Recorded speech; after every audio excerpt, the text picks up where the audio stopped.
Uy, hindi. Hi. Good afternoon po. Ako po si Princess Joella G.S. Guerra. Galing sa Sitio Malasa, Anupol, Bamban, Tarlac.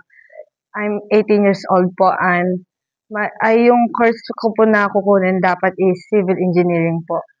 Kaso, yung inaano ko po na school ngayon is yung sa Bisaw. Kaso po, hindi po kami nakapag, hindi po kami nakapag-exam kasi yung hindi po namin alam na may ay na nag-online na meron na po siya sa online application tapos nung nag-walk-in po kami hindi po kami ay binigyan po kami ng link na doon daw po kami mag-enquire kaso po hindi na po available yung link kaya po hindi po kami nakapag-enquire sa Pisaw pero yun po yung inaano namin na school ngayon. Okay. What course? Ano pa siya? Civil engineering po. How old are you? 18 po.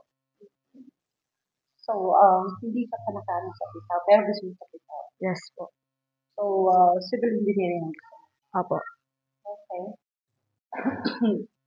So, pag nakapasok ka sa kuret, ano yung assurance na makakatapos? Gagawin ko po yung best ko kahit anong mangyari po. Anong motivation mo ba?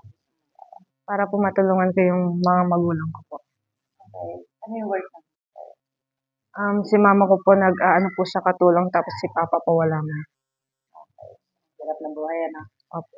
So, ano, pag nakatapos ka ng gagawin?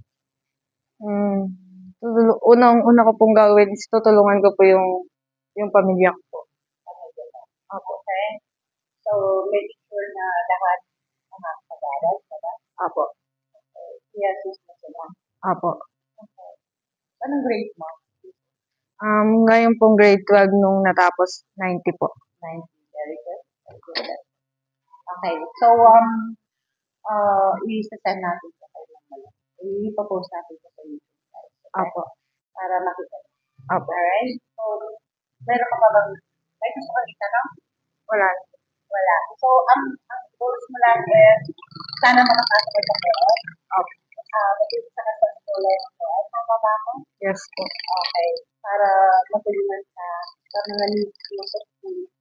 Kasi sa hirap ng buhay, hindi ka kayanin ng parents. Yes. Ang ganda ng grades mo, anak. Okay? So, binibigyan ng opportunity. Okay?